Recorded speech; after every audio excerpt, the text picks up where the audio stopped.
It is the week of November 2nd, 2015, and this is the Growing Point Agronomy Podcast. This is the podcast that talks everything agronomy and only agronomy, tackling current agronomy topics, management strategies, and answering questions submitted from our listeners. On this week's episode, we are talking potassium and phosphorus management for the 2016 growing season.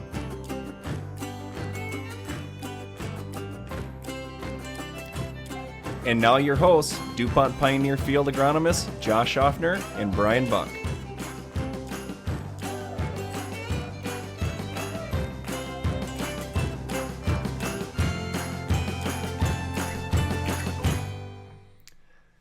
Brian, we're coming down the home stretch with harvests across the area. Still 7 to 10 days of good weather to go for some growers, but many are finishing up across southeast Minnesota.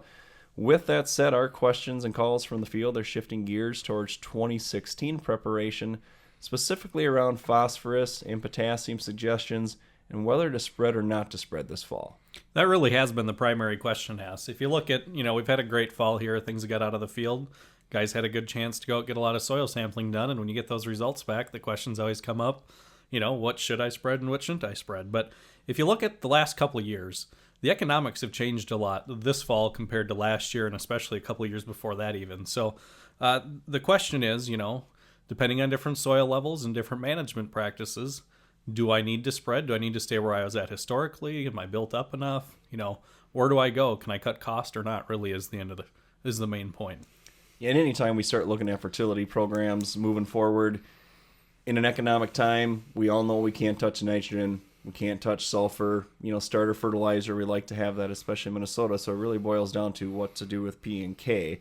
And, looking at, you mentioned the previous years, the economics have changed. Obviously, the corn price has changed dramatically. But we're seeing some movement in fertilizer, Brian. But I think it's important to review, what are prices doing? How big of a per acre difference if we stayed status quo are we looking at?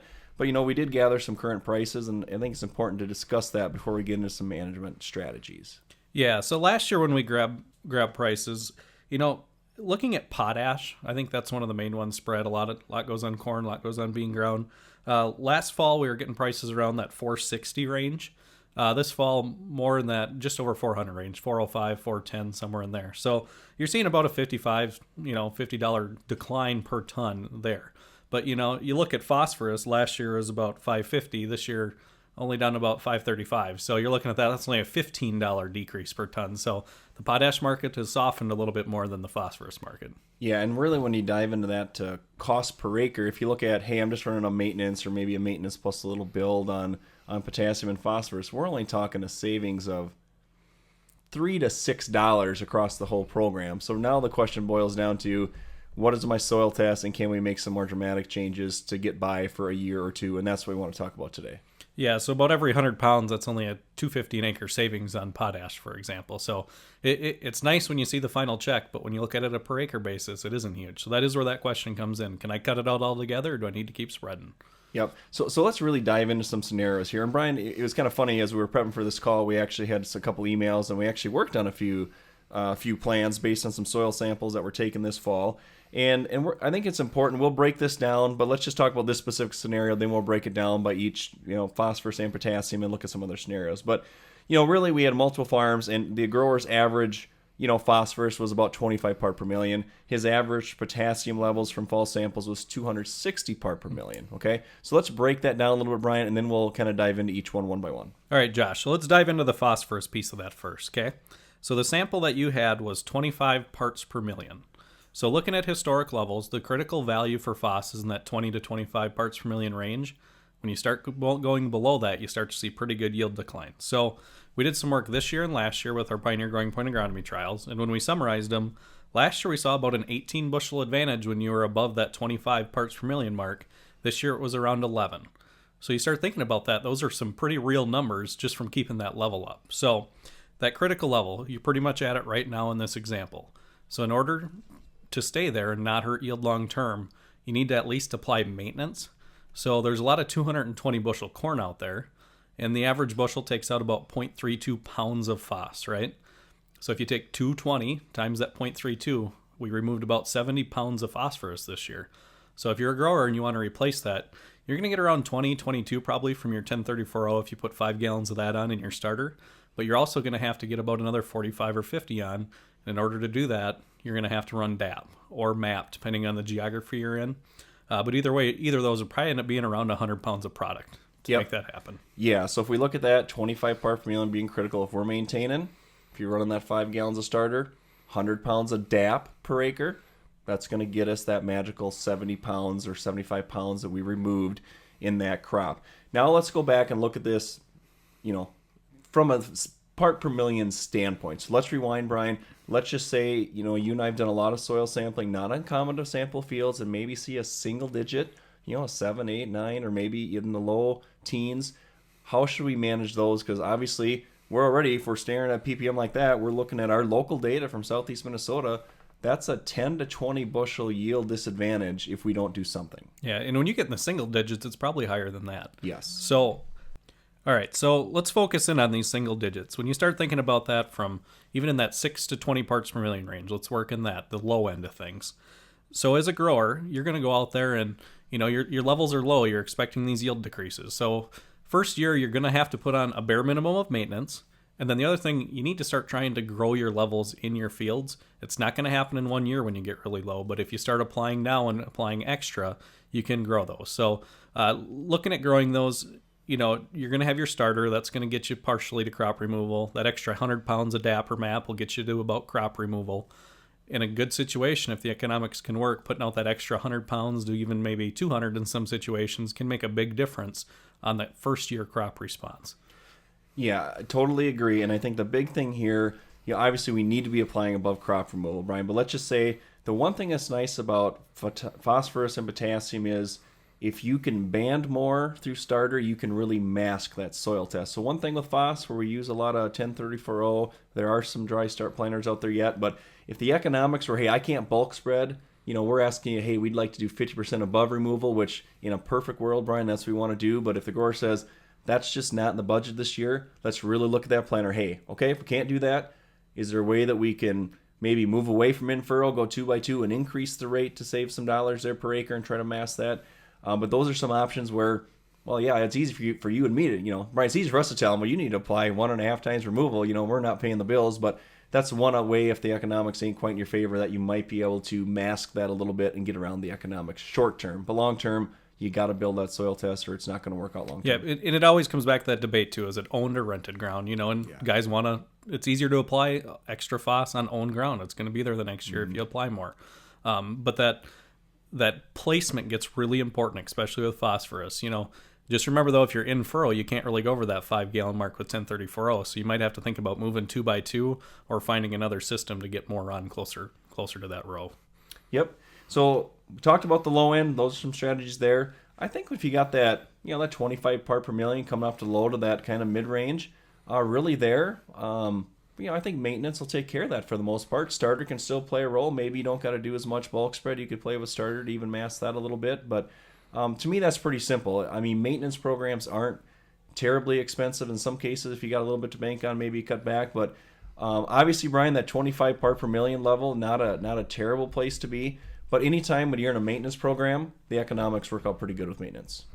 Yeah, so when you look at it, you have your starter cost there. That 100 pounds of DAP right now is probably in that $27 range for product. If you're at 30 parts per million, maybe that's only 50 pounds this year if things are really tight. But really getting that maintenance and removal on is key.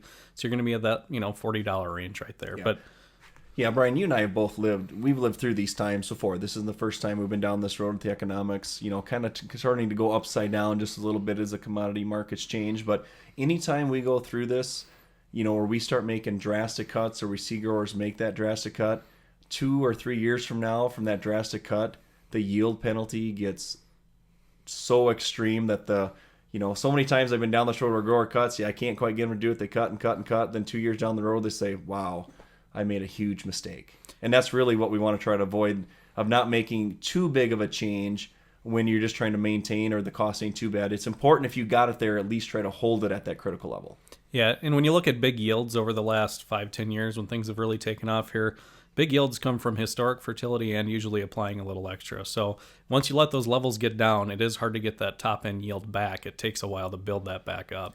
Yeah, and like I always say, you can never outperform historic fertility. I see it year after year. Those farms that have been taken care of for 25, 30 years, you can never beat those. So let's move up the ladder here, phosphorus, Brian. Let's just say we, in our research last year, Brian, you and I did a lot of research on phosphorus the last 2 years.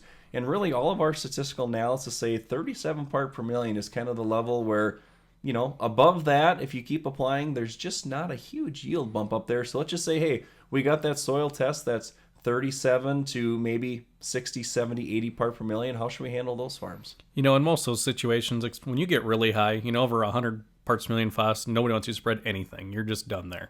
When you get in that 50 range, 60, like you talked about, 40, that's where you're probably going to just put your starter on, that 5 gallons of 1034O. You really don't need anything else. It's going to take a little bit of time to bring that down. The starter is going to be well placed. It's going to be available to the plant, and everything else it should be able to take up through the soil. So when you get in that 40 plus range, that's your opportunity to put your 5 gallons of 1034O on and cut out the DAP or the MAP application. Yeah, and that's where then you can start realizing maybe a $20, $25 to $30 per acre savings by not having to do that full-fledged, 1846O DAP application. And that's really where the economics to the phosphorus side of it can be saved. But really, if you don't have that plus 40 thing, you're limited where you got to do maintenance, and if you're below that critical 25, you're going to have to either apply or make some dramatic placement changes in your operation to keep the yields up. But it's important to look at these levels, and because yield is still going to be king, Brian. Within reason, yield is going to be king. Yeah, and when you look at it, phosphorus especially, it's not going to move and flush out of the soil real quick. It's not like nitrogen or sulfur. So making that application, whatever you didn't use this year should be left for you the following year, and that's what builds your soil levels over time. So that return on investment, especially when you get in that low range, you have to put it on, and it should be there, especially with at least a maintenance application to get your bushels back. You bet, Brian. Hey, there are some good points on phosphorus management there. So let's shift gears to a little potassium. In our example that we mentioned there out of the gate, we were talking with a grower that had a bunch of farms that averaged 260 part per million of potassium on this fall's samples. And that, right out of the gate, Brian, that's a good place to be. Yeah, so critical level on potassium is right in that 150, 160 plus range.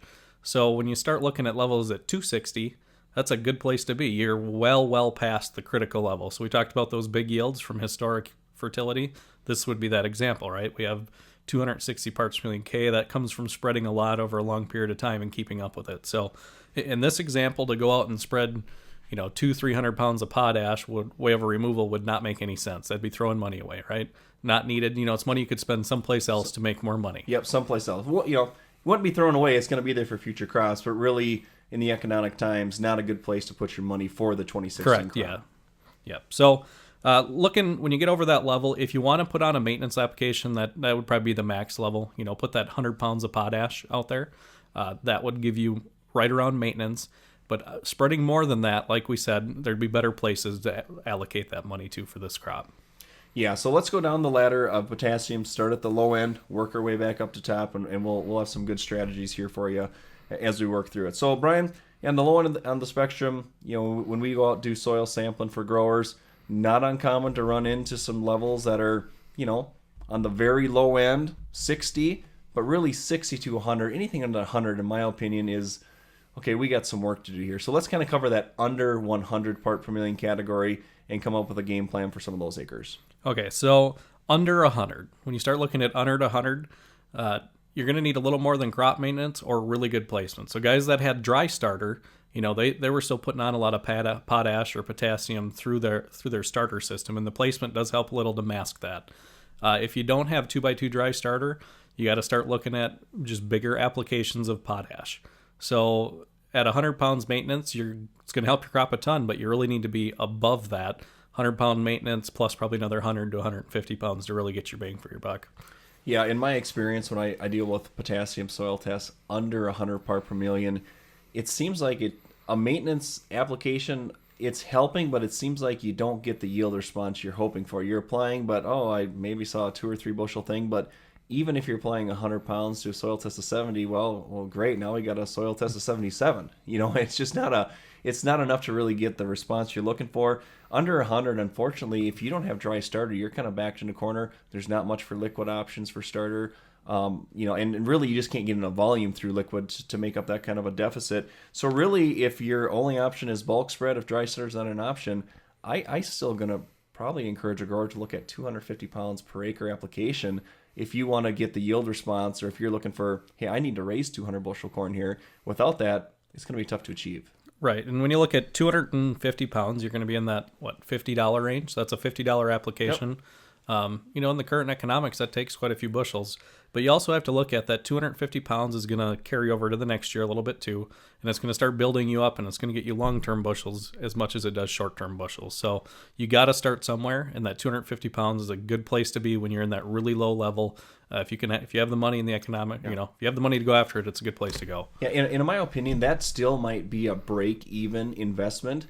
But if you look at it year over year, there's going to be a huge return on investment in doing that. Even though for this 1 year, you may spend $50 and maybe only get enough yield to break even on that, it's a necessary evil, or else that compounding issue will get bigger and bigger as that deficit grows for the 17, 18, and 19 crop.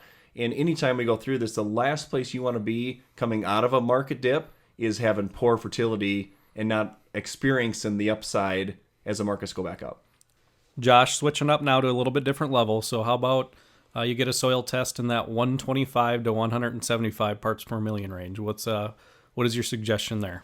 Yeah, the 125, my theory whenever I look at a soil test, if I got 125 or above, okay, I got a workable sample here. I can maximize yield potential with a soil sample that's 125 or above.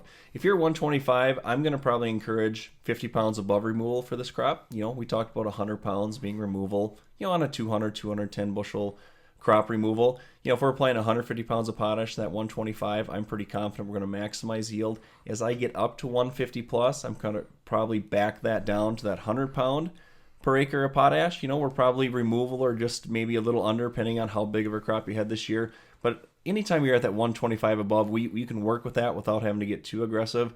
But it's just those critical levels that get really challenging in this economic times. Yeah, so when you're looking at that, putting that $100 or that 100-pound application on is around $20, like we said. So pretty reasonable thing when you think about crop inputs in general. So switching gears now. So if we get really high, our example today was 260 parts per million, and we talked a little bit about it. But if you can reiterate, what's the suggestion there? Yeah, Brian, you and I are both we always get a little nerve-wracking if we start cutting applications out altogether. 260 is a really good place to be. It's well above the critical level. But we talked about this a little bit, and we actually said, hey, let's still apply 50 pounds, if that's okay.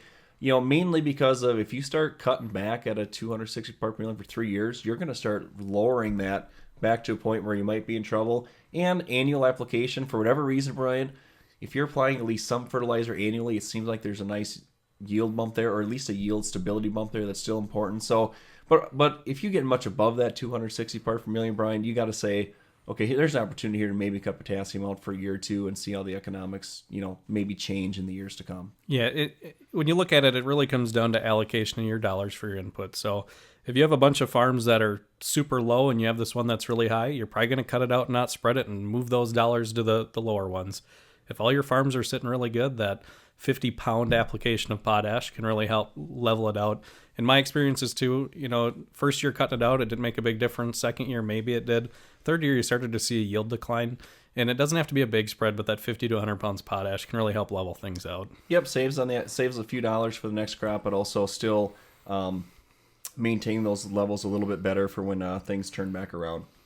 So a lot of good things there, Brian. I think to really close this up, we kind of covered the P&K, kind of the spreads based on the part per million, what your soil test is telling you. But I think to reiterate what you mentioned a little bit there, the thing that you really got to look at, a lot of growers kind of have cookie cutter programs on fertility. This is the time where you got to take away the cookie cutter approach. Maybe, hey, I'm always spreading my P&K in the fall because I like to get it done. Or maybe if I'm a spring urea guy, it just gets to be too much to blend. But if we're cutting these rates back to minimal maintenance rates, one other good way to save money is maybe instead of doing 2 trips in the fall, I'm just going to blend it all with my urea and do 1 shot in the spring. Saves me a $6 to $7 application charge. Do it in 1 trip. These are some things you want to look at. And the cookie cutter thing, you're going to probably have to look at having a different program farm by farm, if not field by field. If you got a 260 part per million here, you got an 80 over here, you got to say, I can't spread here and I got to spread extra here. You got to move dollars around to maximize yield. where maybe in the past you say, I'm still going to maintain, I'm going to get aggressive here. This time you really got to dive into that and move those dollars around to maximize profits at the end. Yeah, it's all about, fixing the limiting factor. So you can look at that on a field by field basis. But, the other thing too is if you have super high K levels and your phos are really low, put all your money towards phos. If your phos levels are high and your K levels are really low, put it all towards K. But if they're both really low and you only put it towards one, you're not going to see as big a responses as bringing them both up. So just keep that in mind as you go through and allocate those dollars. Yep. All good points today, Brian. Brian, this was a really fun show. A lot of good discussion there. If you have any other questions on these topics, don't be shy to reach out to us via Twitter. I am Josh Schaffner at Josh Schaffner. And I'm Brian Buck at FarmerBuck1. Brian, that's a wrap for this week's podcast. This show is recorded from the Agronomy Bunker Studio in Zumbrota, Minnesota. It is produced by Brian Buck and Josh Schaffner. This is a weekly podcast. Thanks for listening, and be sure to tune in next week.